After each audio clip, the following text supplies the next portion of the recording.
పెద్దలు కడియం శ్రీహరి గారు మీరందరి కార్యక్రమంలో పాల్గొని ప్రభుత్వాన్ని నన్ను ఒక్కడినే అభినందించడం కాదు, కాంగ్రెస్ ప్రభుత్వాన్ని రాహుల్ గాంధీ గారిని మీరు పెద్ద ఎత్తున చప్పట్లతో అభినందించారు.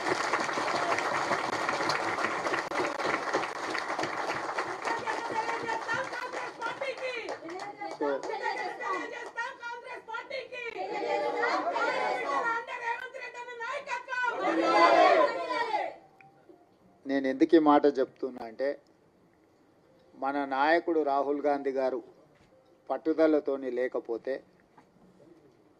ఈ మాదిగ ఉపకులాల వర్గీకరణ అమలు చేసే శక్తి నాకు రాకపోతుంది. వారు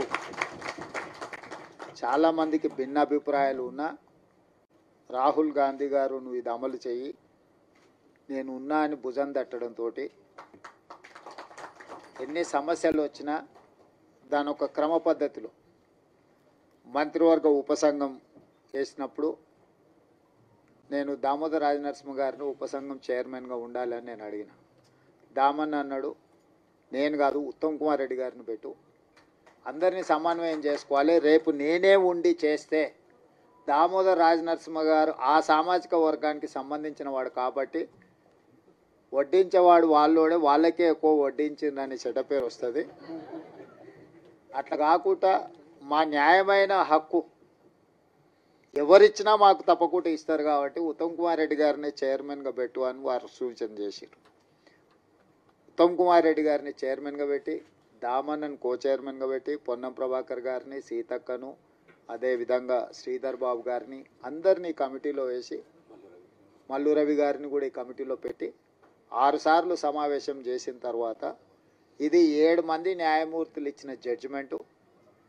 పరిపాలన పరంగా మనం ఎంత విశ్లేషించినా న్యాయపరంగా కూడా దీన్ని విశ్లేషించాలి. భవిష్యత్తులో న్యాయపరమైన చిక్కులు మళ్ళీ రాకూడదు. దీనికి శాశ్వత పరిష్కారం చూపించాలి. శాశ్వత పరిష్కారం చూపించాలంటే 1 మ్యాన్ కమిషన్ ఏర్పాటు చేయాలని చెప్పి వారు సూచన చేశారు. 1 మ్యాన్ కమిషన్ విషయంలో కూడా చాలా రకాలుగా ఆలోచన చేసినాం, వీళ్ళని వేద్దామా వాళ్ళని వేద్దామా అని. ఎవరిని వేసినా ఏదో ఒక అనుమానమో ఏదైనా అంశాలలో ఏదైనా ఆపాదిస్తే అది ఇబ్బందికరం అవుతుందని షమీం అఖ్తర్ అత్యంత నిజాయితీపరుడు, ఈ వర్గాల ఏ వర్గాన్ని కూడా ఏ వైపు తీసుకోవాల్సిన అవసరం లేనివాడు. అతన్ని హైకోర్టు జడ్జిగా రిటైర్ అయితే వారిని 1 మ్యాన్ కమిషన్ జ్యుడిషియల్ కమిషన్ జడ్జిగా వారిని నియమించి 59 ఉపకులాలను ఏ రకంగా వర్గీకరించాలి, రోస్టర్ విధానం ఎట్లా ఉండాలి ఏందని చాలా లోతు విశ్లేషించి 59 కులాలకైనా 199 పేజీల ఒక విశ్లేషణ మొత్తం ఇచ్చిండు. ఒక్కొక్క సామాజిక వర్గము ఇప్పటి వరకు ఒక డాక్టర్ కానీ, ఒక చిన్న గ్రాడ్యుయేట్ అయిన కాని ఉన్నాయి, ఓ చిన్న డాక్టరో లేకపోతే ఒక గెజిటెడ్ ఆఫీసర్ ఉద్యోగం రాని వర్గాలు చాలా ఉన్నాయి. వాటి ఒక్కొక్కరిని విశ్లేషించుకుంటూ 199 పేజీల ఒక నివేదిక తయారు చేస్తూ ఈరోజు ఎస్సీ 15% రిజర్వేషన్లను గ్రూప్ 1కు 1%, గ్రూప్ 2కి 9%, గ్రూప్ 3కి 5%, ఏ గ్రూపులలో ఎవరెవరు ఉండాలనో కూడా విశ్లేషించాను. ఈరోజు మా సోదరులు మా లక్ష్మణ్ 9 అంటున్నాడు. 9 కాదు, పావుదక్కువ 10 మీకే ఇచ్చింది. ఎందుకంటే అతి తక్కువ జనాభా ఉన్న వాళ్ళు ఎన్నడూ ఏ అభివృద్ధి ఫలాలు ఆశించని వాళ్ళని గ్రూప్ 1లో పెట్టాం. తర్వాత మోడరేట్గా కొంచెం పర్వాలేదు అనుకున్న వాళ్ళని గ్రూప్ 2లో పెట్టుకున్నాం. సిగ్నిఫికెంట్గా బెనిఫిట్ అంటే కొంచెం మెరుగైన ఫలితాలను సాధించుకున్న వాళ్ళని గ్రూప్ 3లో పెట్టుకున్నాం. సో గ్రూప్ 1 అండ్ గ్రూప్ 2లో ఉన్నది మొత్తం మాదిగ ఉపకులాలకు సంబంధించిన వాళ్ళే ఉన్నారు. వాళ్ళకు సంబంధించి 10% రిజర్వేషన్ ఈరోజు మీకు అందుబాటులోకి వచ్చింది. ఇది ఎవరికి వ్యతిరేకం కాదు, మీకు జరిగిన అన్యాయాన్ని సరిదిద్దే ప్రయత్నం ఇది. ఈ సరిదిద్దే ప్రయత్నం చట్టపరంగా న్యాయపరంగా సుప్రీంకోర్టు నుంచి మొదలు పెడితే 1 మ్యాన్ కమిషన్ వరకు మీ పట్ల సానుభూతితో ఉండడం, ప్రధానంగా కాంగ్రెస్ పార్టీ రాహుల్ గాంధీ గారు ఎట్టి పరిస్థితుల చేయాలన్న ఆలోచన ఉండడం, దాన్ని వేగంగా నేనున్నా కాబట్టి మీకు అమలు చేసిన. ఇవాళ ఇవాళ జిల్లాలో మొదటి నుంచి నేను జడ్పీటీసీ కావచ్చు, ఎమ్మెల్సీ కావచ్చు, ఎమ్మెల్యే కావచ్చు, ఎంపీ కావచ్చు, ఇవాళ ముఖ్యమంత్రి కావచ్చు, ఏ స్థాయిలో నేను రాజకీయాలలో చిన్నది పెద్దది ఏ పదవైనా ఉండాలి, మాదిగోళ్ళ పిల్లలు నాయంబడే తిరిగి ఎన్నికల ప్రచారం చేశారు. నేను ముందు నుంచి చెప్పిన, ఇప్పుడు కాదు, 2014లో తెలంగాణ రాష్ట్రం ఏర్పడ్డ తర్వాత అసెంబ్లీలో తీర్మానం పెట్టండి, ఈ ఎస్సీ వర్గీకరణకు తెలంగాణ కొత్తగా ఏర్పడ్డ తెలంగాణ రాష్ట్ర ప్రభుత్వం అనుకూలంగా ఉన్నది అని కేంద్ర ప్రభుత్వానికి తీర్మానం పంపించండి అని సావధాన తీర్మానాన్ని ప్రవేశపెడితే ఆనాటి ముఖ్యమంత్రి గారు నన్ను, మిత్రుడు సంపత్ కుమార్ని, సాండ్రా వెంకట వీరయ్యని సభలో నుంచి బహిష్కరించాడు. మేము పెట్టిన తీర్మానమే విధిలేని పరిస్థితిలో సభ ఏకగ్రీవంగా ఆమోదించాల్సిన పరిస్థితి వచ్చింది. ఆనాడు అఖిలపక్షాన్ని తీసుకెళ్తాను, మళ్ళీ ఎన్నడూ తీసుకెళ్ళాలి. సరే, మీరు కొంతకాలం ఓపికగా చూసిర్రు, అవకాశం ఇచ్చిండ్రు, మీకు సహనం ఓపిక ఎక్కువ, మీరు 10 ఏళ్ళు అవకాశం ఇచ్చుకుంటే ఈరోజు రేపు ఈ సంవత్సరం వచ్చే సంవత్సరం ఆపై సంవత్సరం జరగకపోతుందా అని ఎదురు చూసారు. ఇక 10 ఏళ్లలో మీ సమస్యకు పరిష్కారం కాకపోతే ఈ సమస్యకు పరిష్కారం ఉన్నోళ్ళని దించడమే అని మీరు భావించిండ్రు.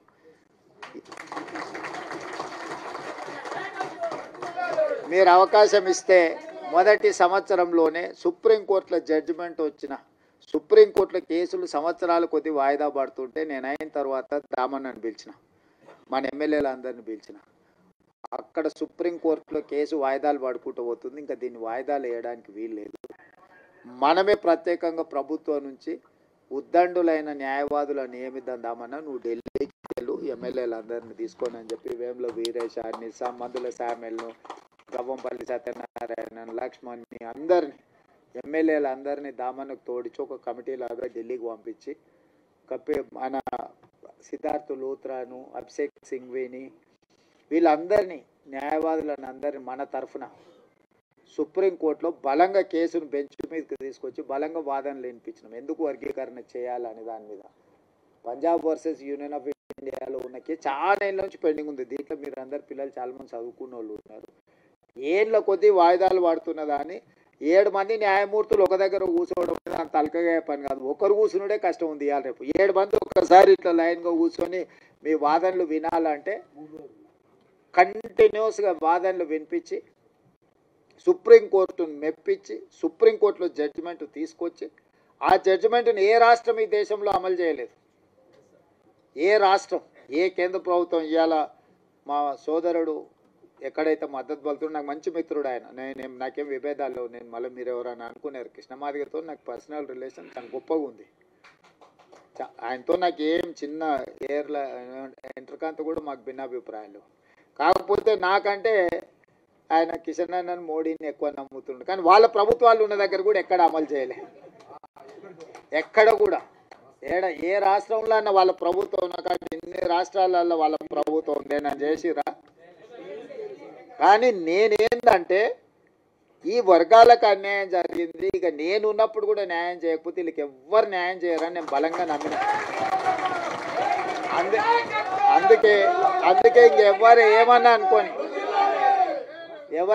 అనుకొని ఎవరు ఏమన్నా తెచ్చుకొని ఈ జాతికి న్యాయం చేయాలనుకున్న పట్టుదలతోని దాన్ని పక్కడబందిగా అన్ని రకాలుగా చేసుకుంటూ వచ్చి నేను అసెంబ్లీలో బిల్లు వేసి, అంతకంటే ముందు ప్రొఫెసర్ కాసిము వాళ్ళు వచ్చి నాతో అడిగాను. అంటే నేను చెప్పిన, మీకు బిల్లు కావాలన్నా ఆడావిడి కావాలన్నా అని. మాకు బిల్లు కావాలి సార్ అన్న. బిల్లు కావాలంటే దీనికి ఒక ప్రాసెస్ ఉంటుంది. పిల్లగాడు ఎంత తెలుగులో చదువైనోడైనా వాడు సంవత్సరం చదివినాకనే పరీక్షలు పెడతాం కదా. దీనికి కూడా ఈ ప్రాసెస్ కూడా ఒక పద్ధతి ఉంటుంది. అసెంబ్లీ కానీ లేకపోతే క్యాబినెట్ కానీ కమిషన్ కానీ రిపోర్ట్ కానీ దాన్ని చట్టం రూపొందించాలి. చట్టంలో లొసుగులు ఉండొద్దు. మళ్ళీ దాన్ని చట్టం చేసినాక మళ్ళీ దాన్ని ఎవరో ఒకరు దాంట్లో ఏదో ఒకటి ఎతికి కోడిగుడ్డు మీద ఈకలు వీకినట్టు ఏదైనా చేస్తే అది మళ్ళీ మొదటికి వస్తే ఇంక మళ్ళీ ఎప్పటికీ ఇది అపరిష్కృతమైన శాశ్వత సమస్య ఉంటుందని చెప్పి దాన్ని పక్కడ్బందీ చేసి దాన్ని మొత్తం దామన్నను ముందలు పెట్టి వెనకంగా మేము అందరం ఉండి మిగతా వాళ్ళందరినీ సమన్వయం చేసుకుంటూ నేను సభలో కూడా అందరినీ కూడగట్టి ఎవ్వరు కూడా దీన్ని వ్యతిరేకించే సాహసం చేయలేదు. ఎవరిని కూడా వ్యతిరేకించనీయకుండా వ్యవహారం నడిపినాం.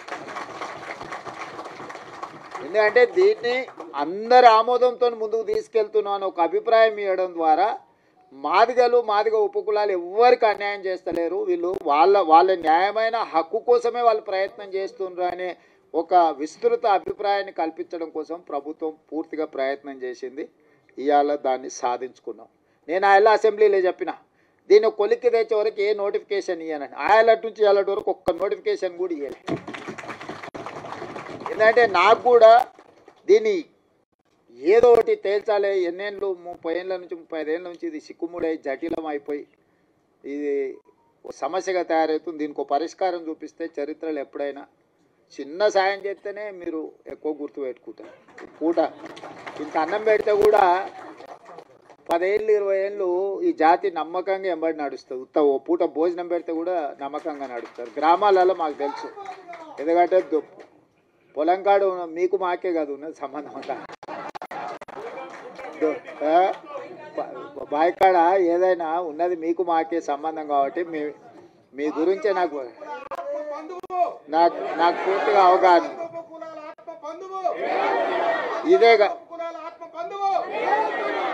ఇదే కాకుండా నేను అయిన తర్వాత state election commissioner Ismail Pullaiah గారి కూతురు రాణి కుమిదిని మాదిగ ఆడబిడ్డని నేను వేసిన.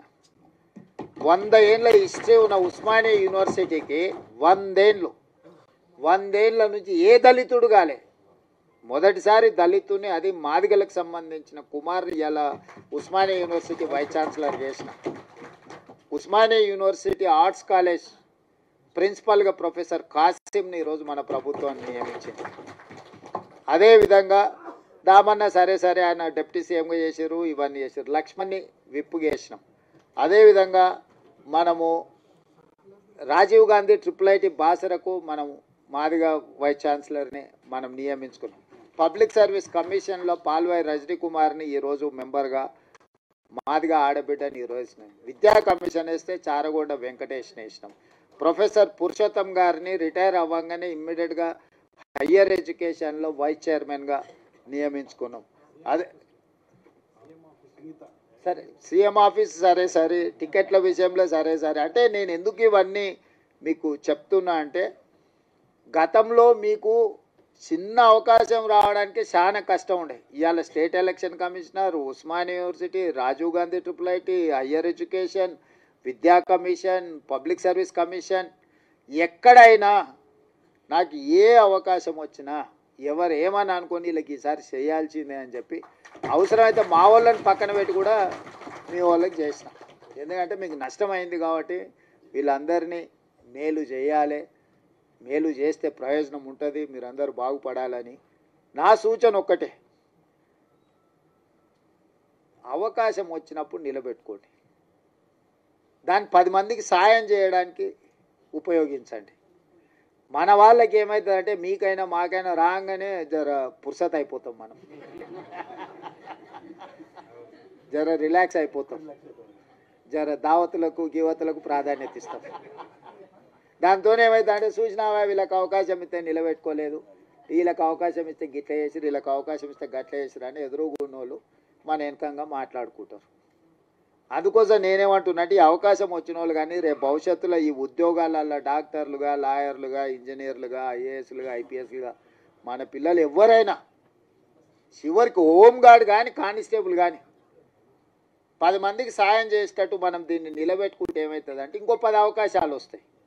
మనం అవకాశం ఇచ్చినప్పుడు దీన్ని సరిగ్గా మనము ప్రజల ముందర కొంచెం మన గౌరవం పెరిగేటట్టు మనం వివరించకపోతే ఇక వీళ్ళకి ఇస్తే గింతేనా, వీళ్ళు మారరు, వీళ్ళు గిట్లనే ఉంటారు అంటే నేను జర ఓపెన్ అయ్యి చెప్తున్నా. మీతో ఎందుకు చెప్తున్నానో దీన్ని అర్థం చేసుకోరి. అంతా బాగుందని చెప్పి మీకు చేతులు కలిపి ఫోటో దిగి పంపొచ్చు, కానీ దానివల్ల పూర్తి స్థాయి ప్రయోజనం లేదు. మనకి ఏ అవకాశం వచ్చినా దాన్ని నిలబెట్టుకొని అరే వీళ్ళకి ఇస్తే సమర్థులే, బాగా చేస్తారు, 10 మందికి ఉపయోగపడతారు, జర పద్ధతి మీద ఉంటారని మనం నిరూపించుకుంటే ఏమైందంటే ఇంకో 10 అవకాశాలు కొత్త వాళ్ళకి వస్తాయి. మనం దాన్ని ఆ అవకాశాన్ని మనం సరిగ్గా ఒడిసి పట్టుకోకపోతే ఏమవుతుందంటే ఎక్కడో ఒక దగ్గర ఏ ఇళ్ళకి ఇస్తే గిట్టనే చేస్తారా అని మీకు మాకు ఆ చెడ్డ పేరు రావద్దు.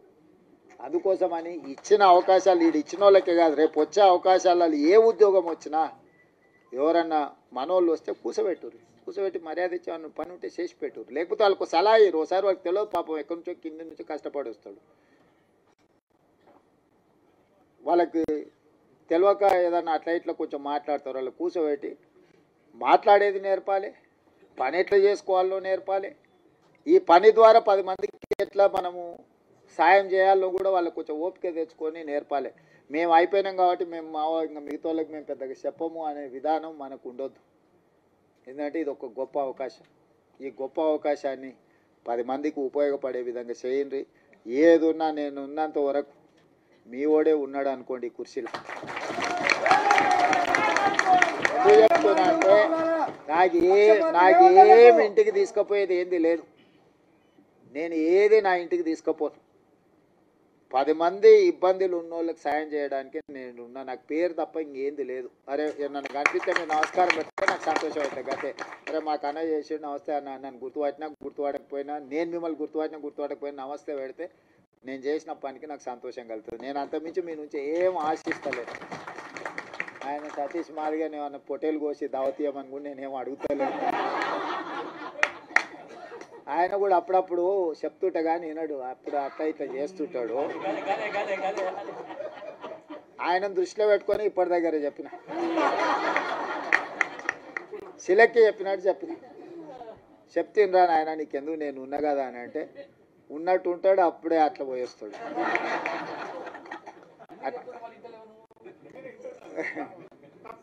చింతాస్వామి సరే, చింతాస్వామి నాకు చదువుకునేటప్పటి నుంచి కూడా తెలుసు, ఫైన్ ఆర్ట్స్ కాలేజ్ నుంచి కూడా తెలుసు. మన వాళ్ళకి ఏంటంటే ఆవేశం ఎక్కువ, కొంచెం ఆలోచన తక్కువ చేస్తారు. ఆవేశంలో ఆలోచన రాదు ఎవరికైనా, ఎవరికైనా, నాకైనా మీకైనా ఎవరికైనా. ఆవేశంలో తీసుకున్న నిర్ణయం అక్కడికి రాదు. ఆవేశాన్ని తగ్గించండి, ఆలోచన వెంచూరి, వచ్చిన అవకాశాన్ని సద్వినియోగం చేసుకొని ఈ ప్రభుత్వం మీకు అండగా నిలబడుతుంది. మీ మంచి కోసం పనిచేస్తే మీ వెల్ఫేర్ కావచ్చు, మీ డెవలప్మెంట్ కావచ్చు, పిల్లలకి చచ్చిపోయిన వాళ్ళు లేకపోతే బాధితుల కుటుంబాలకి ఇంతకుముందే ఇచ్చిండ్రు బుడగ సంఘాల నుంచి వీళ్ళందరికీ ఇల్లు లేని వాళ్ళు ఉన్నారు. అందరికీ ఈసారి ఇల్లు ఇచ్చే బాధ్యత నాది. మీ అందరినీ మీ వెల్ఫేర్ కోసం, మీ డెవలప్మెంట్ కోసం, మీ ఎడ్యుకేషన్ కోసం పర్ఫెక్ట్గా గవర్నమెంట్ చేస్తుంది. ఓ రోజు ఆలస్యం కావచ్చు, నాకు 100% ఇవ్వాలని ప్రేమ ఉన్న ఓసారి అవకాశం రాదు. దాని అర్థం మీకు ఇవ్వద్దని కాదు, దానికి కొంచెం ఓపిక, కొంచెం వ్యవహారం, కొంచెం పద్ధతి మీద మనం చేసుకుందాం. మీరందరూ ఎవరితో కొట్లాడకరి, మీరు ఎవరితో వాదించాల్సిన పని లేదు, ఎవరితో కొట్లాడాల్సిన పని లేదు. మీ పని మీకు జరుగుతుంది. జరగడానికి ఇంతమంది ఉన్నాం మేము ఈడ. మీకు ఏం కావాలో చేసి పెట్టడానికి మేము ఉన్నాం, చేసి పెడతాం. మంచిగా చేసుకొని నిలబెట్టుకోండి. పిల్లల్ని మంచిగా కోచింగ్ సెంటర్లకు పంపించుర్రి, ప్రిపేర్ చేయండి, పాస్ చేయించుండ్రి. వాళ్ళకి ఎడ్యుకేషన్కి ఏం కావాలనో, వాళ్ళ కోచింగ్లకు ఏం కావాలనో కూడా ఫర్దర్గా చేద్దాం. ఎందుకంటే ఇప్పుడు వరుసగా నోటిఫికేషన్లు వస్తాయి. ఈ నోటిఫికేషన్లలో పిల్లలు సెలెక్ట్ కాకపోతే మనం ఇచ్చిన ప్రయత్నం అంత ఏంది? బ్యాక్లాగ్ పోస్టులు ఎందుకు ఉండాలి? పిల్లల్ని చదివించుర్రి. వాళ్ళ చదువులకు కావాల్సిన, వాళ్ళ కోచింగ్లకు కావాల్సిన ఏమున్నాయి, ఫారెన్ పంపించడానికి స్కాలర్షిప్లు ఉన్నాయి, అన్నీ ఇస్తా. పిల్లల్ని పంపించురు, బయటికి పంపించరు. ఎంతసేపు మన ఊర్లోనే మనం ఉండి, మన ఇళ్ళలోనే మనం ఉండి, మన దగ్గరనే ఉండి, ఇక్కడనే మనం ఇందులోనే ఇది చేయకంటే కొంతమంది చదువుకున్న వాళ్ళు చిన్న బయటకు పోతుంటే వాడు పెద్దోడు అవుతాడు, ఎదుగుతాడు, సమాజానికి ఉపయోగపడతాడు. వాడిని చూసి ఇంకో 4 తయారవుతారు. అరే మావాడు అమెరికాకు పోయి మేము కూడా పోతుంటాం, వాడు పోయినోడు 4 తీసుకుపోతాడు. ఒకరు పోయినరా అనుకో, 4 తనకు తెలిసిన వాళ్ళే తీసుకుపోతాడు కదా. అట్లనే మన దాంట్లో కూడా ఎవరైనా పోయేది ఉంటే కొంచెం భుజం దట్టూరి చేయరి, ఏ పని ఉన్నా వచ్చి చేయించుకొని పోండి. మీ అందరిని చూసి నాకు మంచి సంతోషమైంది. మీరందరూ అండగా నిలబడి ఉంది. ఒక సభ నేను మిమ్మల్ని అందరిని అడిగేది ఒకటే, నా కోసం కాదు, రాహుల్ గాంధీ గారు దీంట్లో పెద్ద ఎత్తున చేసిండు. మీ సత్తా ఆనాడు ధర్మయుద్ధం పరేడ్ గ్రౌండ్లో చేసినప్పుడు నేను మీకు అండగా నిలబడ్డా. మీకు గుర్తుందో లేదో మరి వచ్చిన వాళ్ళకి. సరే, ఆ రోజు నేను వచ్చిన అట్లాంటిది ఈరోజు విజయోత్సవ సభ పెట్టుండ్రి. రాహుల్ గాంధీని దామన్న తీసుకొస్తాడు. ఎందుకంటే మనము కృతజ్ఞత చూపిస్తే ఆయనకు కూడా ఉత్సాహం వచ్చి ఇంకో 4 రాష్ట్రాలలో చేపిస్తాడు. ఎందుకంటే ఇప్పుడు కర్ణాటకలో, మిగతా రాష్ట్రాలలో కూడా ఇది కొంచెం వాయిదా పడతా వస్తుంది. మీరు అండగా నిలబడ్డట్టు 10 లక్షల మంది జమై ఆయన నిజేసి దామన్న మనోళ్ళందరి నేతృత్వంలో, మహేష్ గౌడ్ గారి నేతృత్వంలో ఒక అభినందన సభ పెట్టి రాహుల్ గాంధీ గారిని ఇచ్చేసారండి. ఏ మనిషి అయినా అభినందన కంటే ఏముంటుంది? గాంధీ కుటుంబానికి ఏంది? దేశం కోసం సర్వం ఇచ్చిన వాళ్ళు, దేశం కోసం సర్వం ఇచ్చారు, ప్రాణాలు ఇచ్చారు, అన్ని ఇచ్చారు. వాళ్ళకి ఏముంటుంది? మీరు మాకు సాయం చేసారు, మిమ్మల్ని గుర్తుపెట్టుకున్నామని మీరు అందరు గట్టిగా చప్పట్లు కొడితే ఆయన ఉత్సాహంతో ఇంకా 4 రాష్ట్రాలలో చేపిస్తాడు. మన ప్రభుత్వం ఉన్న ప్రతి రాష్ట్రంలో అమలు జరిగితే ఆటోమేటిక్గా మిగతా కాక సెగ తగులుతూనే ఉంటుంది కదా. తప్పు సప్పుడు వినిపిస్తూనే ఉంటుంది కదా వాళ్ళ చెవులకు. అందుకోసమని ఈడ కదలంగానే అవతల పక్కలా కొంచెం కదులుతూనే ఉంది కదా. ఆ పక్కన ఈ పక్కన ఆటోమేటిక్ అట్లా కదులుతుంది. అరే వీళ్ళంతా రాహుల్ గాంధీ అమ్మడు పోయేటట్టు ఉన్నారంటే భయానికైనా చేస్తారు. అప్పుడప్పుడు జర తెలుగుగా భయపెట్టి కూడా చేసేది నేర్చుకోండి అని తెలియజేస్తూ సెలవు తీసుకుంటున్నాను.